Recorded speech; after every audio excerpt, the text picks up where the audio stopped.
Hello viewers, আসসালামু আলাইকুম। আজ আমি আপনাদের দেখাবো লাউ দিয়ে বল মাছ রান্না। এই রান্নাটা অতি পরিচিত, কম বেশি প্রায় সবাই এই রান্নাটা করতে পারি, কিন্তু এক একজনের রান্না এক এক রকমের হয়, স্বাদেরও কম বেশি হয়। তাই আজ আমি এই রান্নার কিছু টিপস আপনাদের দেখাবো। এই টিপস অনুযায়ী রান্না যদি আপনারা করতে পারেন তাহলে রান্নার স্বাদটা পারফেক্ট হবে। তাই আর কথা না বাড়িয়ে চলুন রান্না শুরু করা যাক। এই রান্না কি কি উপকরণ লাগছে চলুন দেখে নেওয়া যাক। এখানে আমি একটা মিডিয়াম সাইজের লাউ অর্ধেকটা নিয়েছি, আর নিয়েছি বল মাছ। আমি এখানে 5 পিস বল মাছ পিস নিয়েছি। এখানে আছে মশলা, গুঁড়ো মশলাগুলো, হলুদের গুঁড়ো, জিরার গুঁড়ো, ধনিয়া গুঁড়ো এবং মরিচের গুঁড়ো। আর আমি এখানে রেখেছি কাঁচামরিচ পেস্ট। এখানে আমি 6টা কাঁচামরিচ সিদ্ধ করে ব্লেন্ডারে পেস্ট করে নিয়েছি এবং কাঁচামরিচের সাথে আমি কিছু আস্ত জিরা দিয়েছি। এখানে রেখেছি 1 চা চামচ আদা বাটা এবং 1 চা চামচ রসুন বাটা।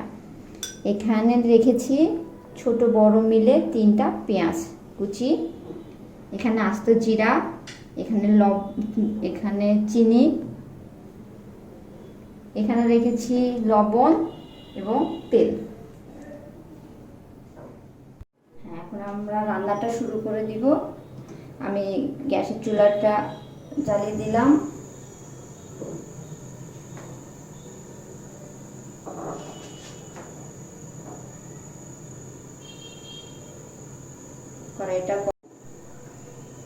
কড়াইটা গরম না হওয়া পর্যন্ত আমি অপেক্ষা করব।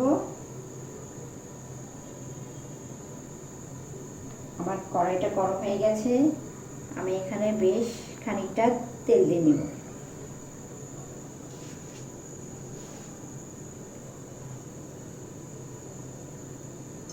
ব্যাস,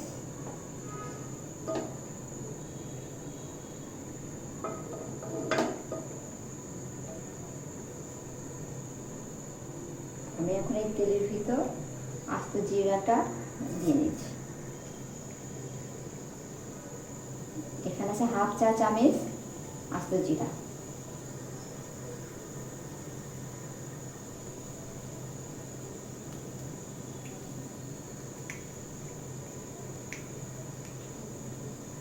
জিরাটা ফুটে উঠছে, আমি এখন এর ভিতর পেঁয়াজটা দিয়ে নিচ্ছি।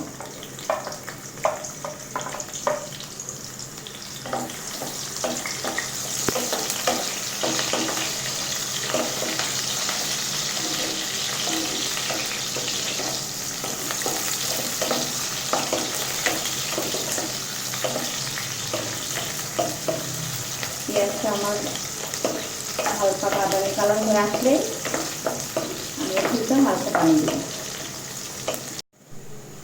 দেখুন আমার পেঁয়াজটা প্রায় হয়ে গেছে।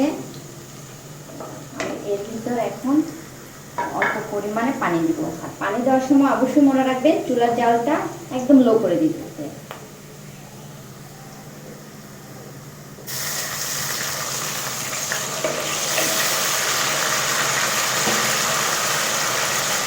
এখন এক একে সব মশলাগুলো দিয়ে দিব।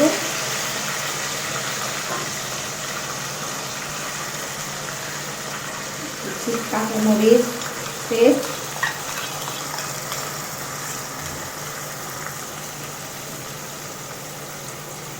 আদা রসুন পেস্ট,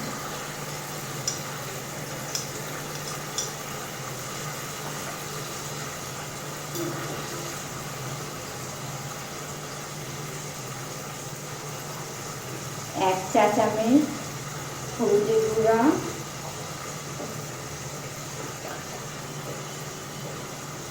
1 চা চামচ ধনিয়া গুঁড়া আর 1/2 চা চামচ মরিচের গুঁড়ো। এখানে আমি কাঁচা মরিচ অ্যাড করেছি, তাই শুকনো মরিচের গুঁড়োটা আমি কম ব্যবহার করছি। আর দিব স্বাদ মতো লবণ।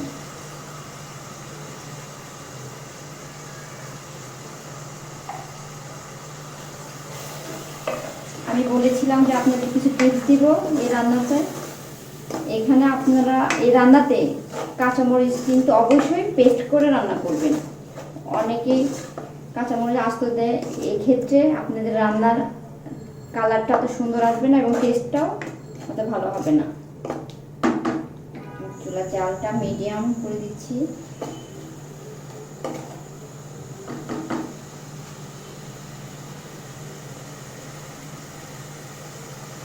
এই মশলাটা ভালো করে কষাইতে হবে।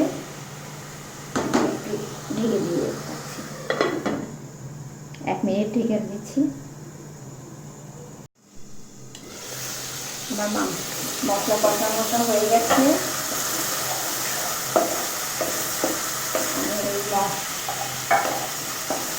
মশলা কষানোর মধ্যে 1/2 কাপের মতো পানি দিয়ে নিচ্ছি।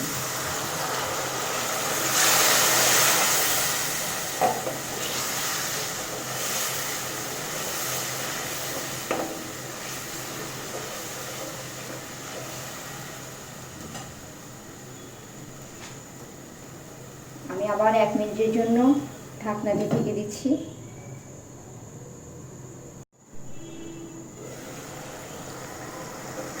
1 মিনিট হয়ে গেছে। মশলা কষানোটা ভালো হয়েছে। আমি এখন এই কষানো মশলার মধ্যে মাছের পিসগুলো ছেড়ে দিচ্ছি।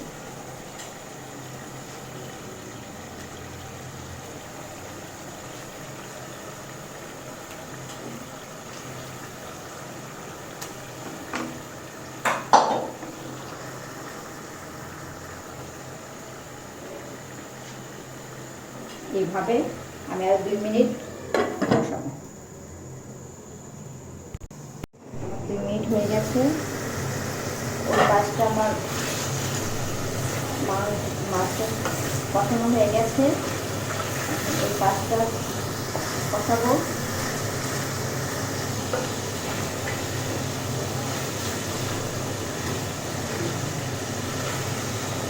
আলতোভাবে উল্টাতে হবে, মাছটা ভেঙে না যায়। অনেকে মাছটা ভাজি নেয়, আমি মাছটা ভাজি না, আমি এটা কষালে আমার কাছে এটা ভালো লাগে। আবার আমি 2 মিনিটের জন্য ওই পাশটাকে কষাবো।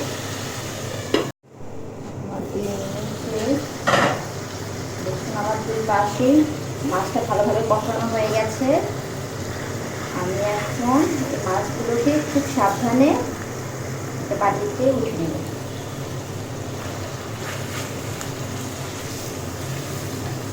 সাবধানে উঠাবেন যেন মাছগুলো ভেঙে না যায়।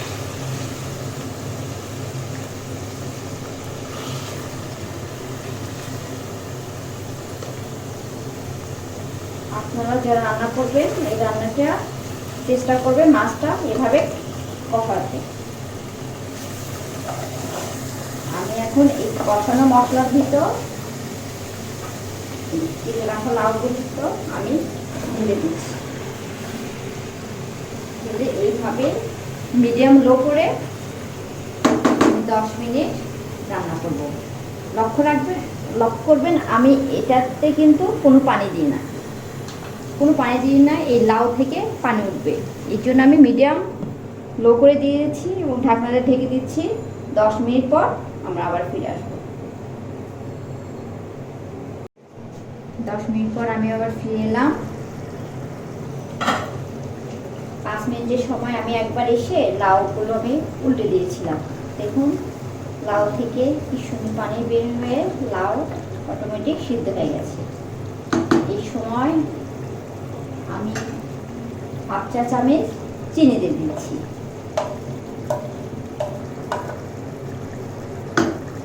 এই চিনিটা দেওয়ার কারণে লাউয়ের কালারটা সুন্দর আসবে, কালারটা নষ্ট হবে না, এই কারণে চিনিটা দেওয়া। আমি এখন আমার লাউটা কষানো হয়ে গেছে। আমি এখন এটার ভিতরে পরিমাণ করে পানি দিয়ে দিব।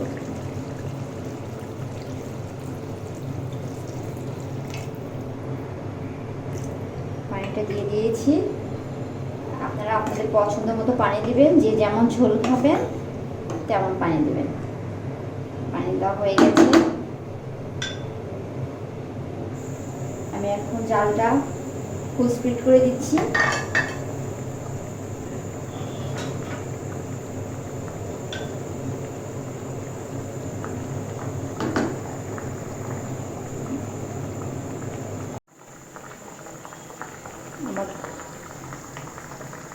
পানিটা যখন গরম করবে তখন আমি এটার ভিতর মাছটা ঢেলে দিই।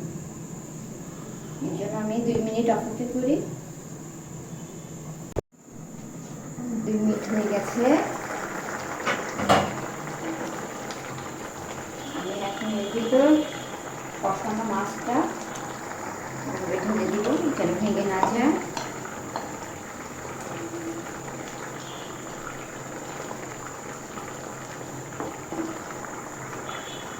এভাবে আমি মিডিয়াম লো করে দিচ্ছি, চুলার আঁচটা মিডিয়াম করে দিচ্ছি। এভাবে আরও 5 মিনিট আমি রান্না করব। আর এই ফাঁকে আমি বলে দিচ্ছি, আমি বলেছিলাম যে এই রান্নাতে কিছু টিপস আপনাদের বলবো। প্রথম টিপস হচ্ছে কাঁচামরিচটা অবশ্যই আপনারা ব্লেন্ড করে নেবেন। দ্বিতীয় টিপস হচ্ছে এই রান্নাতে অবশ্যই আপনারা চিনি ব্যবহার করবেন। আর এই লাউ তরকারিতে বেশি নাড়াচাড়া করা যাবে না, তাহলে স্বাদটা নষ্ট হতে পারে। দেখে নেওয়া যাক কি অবস্থা। দেখুন আমাদের তরকারিটা প্রায় হয়ে গেছে। এই সময় আমি এখন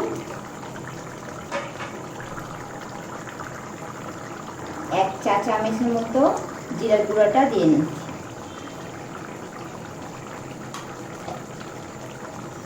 আর দিয়ে দিচ্ছি ধনেপাতা কুচি।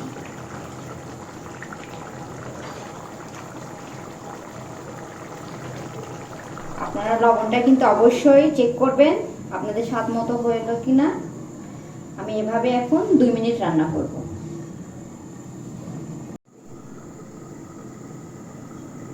দেখে নেওয়া যাক তরকারির কি অবস্থা। দেখুন আমার তরকারিটা হয়ে গেছে। লাউটা দেখুন সিদ্ধ হয়ে গেছে, সব কিছু ওকে। আমি এখন চুলার জালটা অফ করে সার্ভিং ডিশে ঢেলে দিব। আমার রান্নাটা হয়ে গেছে।